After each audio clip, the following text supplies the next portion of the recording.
Tra i grandi classici della cucina napoletana, la scarola imbuttonata, cioè imbottita, è uno dei miei preferiti. Vi lascio in descrizione le dosi degli ingredienti e i tempi di cottura. Ecco come la preparo.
La scarola va lasciata riposare prima di essere servita, così risulterà ancora più saporita.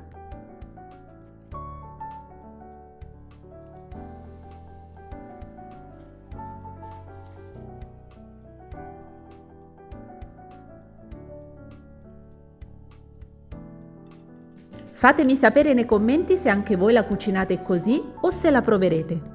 Ci vediamo al prossimo video, un saluto dalla vostra amica Paolina.